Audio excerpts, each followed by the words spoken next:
Mes chers amis, je pense que cette vidéo va vous inspirer, vous allez voir pourquoi. Je vais commencer par des questions, comme d'habitude. D'abord la question, comment se fait-il que dans les radios chrétiennes, l'émission sur le rosaire, sur le chapelet, est la plus écoutée? Comment se fait-il que dans le hit parade de la vente des CD, les CD sur le rosaire sont les best-sellers? Comment se fait-il que pour Jean-Paul II, la prière du rosaire était sa prière préférée? Comment se fait-il que pour Mère Teresa, c'était le rosaire qui lui ouvrait toutes les portes, puis des portes extraordinaires? Comment se fait-il que la reine de la paix a recommandé instamment le rosaire? Comment se fait-il que Satan tremble au simple nom de Marie dans le rosaire? Voilà, toutes ces questions, vous y penserez à la fin de la vidéo. Alors je voudrais commencer par une anecdote tout à fait familiale que mon père nous a souvent racontée et que mes frères et sœurs pourraient vous confirmer.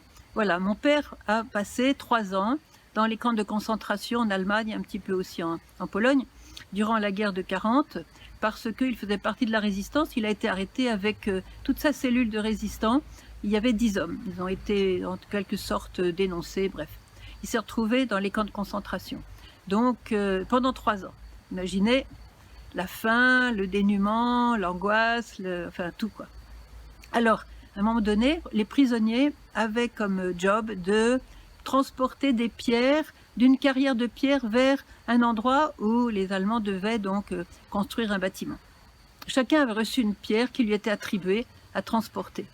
Et mon père a reçu une pierre qui était tellement grande qu'il était impossible, dans l'état de grande fatigue, d'épuisement dans lequel il était, c'était impossible de transporter cette pierre, même de la soulever d'1 centimètre. Et il était dans une détresse folle parce qu'il savait que s'il ne le faisait pas, les chiens allaient lui sauter dessus, allaient le renverser, et puis il serait achevé par les SS. Parce qu'à l'époque, ça plaisantait pas, hein, vous le savez. Donc, voilà, il était là debout devant sa pierre, et puis dans la détresse, quoi. Il sentait que sa dernière heure était arrivée. Et puis il a levé les yeux, et qu'est-ce qu'il voit devant lui? Une maison à quelques 50 mètres de là. Et sur la façade de cette maison, il y avait une petite niche. Et dans la petite niche, il y avait une statue de la Sainte Vierge. Alors quand il a vu cette statue, il s'est écrié intérieurement « Marie, sauve-moi, aide-moi, sauve-moi ». Il s'est baissé pour ramasser la pierre, elle ne pesait plus que, même pas le poids d'un confetti. Combien de fois il nous a raconté cette histoire? Donc il a vraiment porté sa pierre allègrement jusqu'à l'endroit où il fallait qu'elle aille. Alors, il nous racontait souvent cette histoire. Je vous dois dire que mon père était un grand amoureux de la Sainte Vierge et il était fils unique. Et sa mère, qui était donc restée en France, n'avait aucune nouvelle de lui pendant ces 3 ans de détention. Et elle priait rosaire sur rosaire pour que son fils revienne, et elle croyait qu'il allait revenir. Elle a été vraiment très persévérante.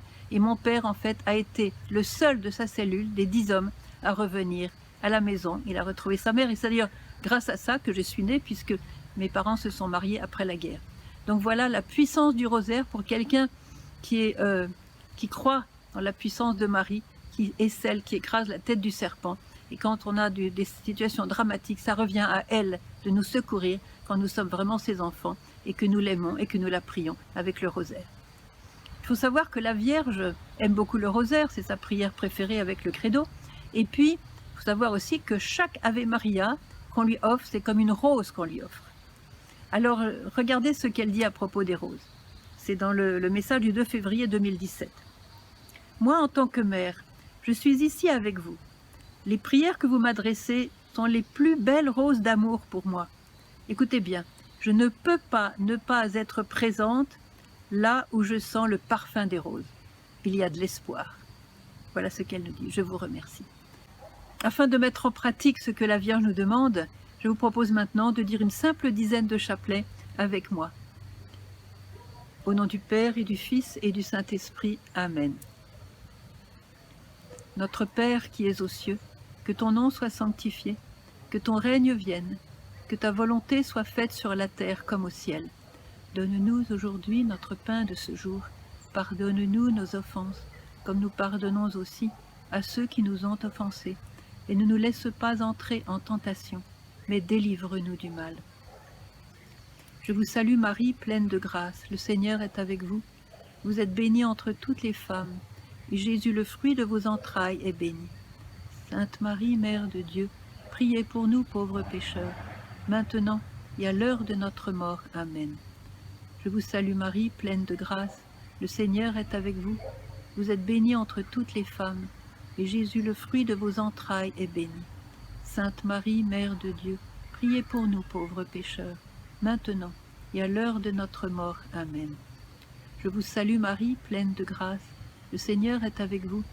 Vous êtes bénie entre toutes les femmes, et Jésus, le fruit de vos entrailles, est béni. Sainte Marie, Mère de Dieu, priez pour nous pauvres pécheurs, maintenant et à l'heure de notre mort. Amen. Je vous salue Marie, pleine de grâce, le Seigneur est avec vous. Vous êtes bénie entre toutes les femmes, et Jésus, le fruit de vos entrailles, est béni. Sainte Marie, Mère de Dieu, priez pour nous pauvres pécheurs, maintenant et à l'heure de notre mort. Amen. Je vous salue Marie, pleine de grâce, le Seigneur est avec vous. Vous êtes bénie entre toutes les femmes, et Jésus, le fruit de vos entrailles, est béni. Sainte Marie, Mère de Dieu, priez pour nous pauvres pécheurs, maintenant et à l'heure de notre mort. Amen. Je vous salue Marie, pleine de grâce, le Seigneur est avec vous. Vous êtes bénie entre toutes les femmes, et Jésus, le fruit de vos entrailles, est béni. Sainte Marie, Mère de Dieu, priez pour nous pauvres pécheurs, maintenant et à l'heure de notre mort. Amen. Je vous salue Marie, pleine de grâce, le Seigneur est avec vous. Vous êtes bénie entre toutes les femmes, et Jésus, le fruit de vos entrailles, est béni. Sainte Marie, Mère de Dieu, priez pour nous pauvres pécheurs, maintenant et à l'heure de notre mort. Amen. Je vous salue Marie, pleine de grâce, le Seigneur est avec vous. Vous êtes bénie entre toutes les femmes, et Jésus, le fruit de vos entrailles, est béni. Sainte Marie, Mère de Dieu, priez pour nous pauvres pécheurs, maintenant et à l'heure de notre mort. Amen. Je vous salue Marie, pleine de grâce, le Seigneur est avec vous. Vous êtes bénie entre toutes les femmes, et Jésus, le fruit de vos entrailles, est béni. Sainte Marie, Mère de Dieu, priez pour nous pauvres pécheurs, maintenant et à l'heure de notre mort. Amen. Je vous salue Marie, pleine de grâce, le Seigneur est avec vous. Vous êtes bénie entre toutes les femmes, et Jésus, le fruit de vos entrailles, est béni. Sainte Marie, Mère de Dieu, priez pour nous pauvres pécheurs, maintenant et à l'heure de notre mort. Amen. Gloire soit au Père, au Fils et au Saint-Esprit, comme il était au commencement, maintenant et toujours, dans les siècles des siècles. Amen. Marie, Mère et Reine de la paix, priez pour nous. Au nom du Père et du Fils et du Saint-Esprit. Amen. Amen.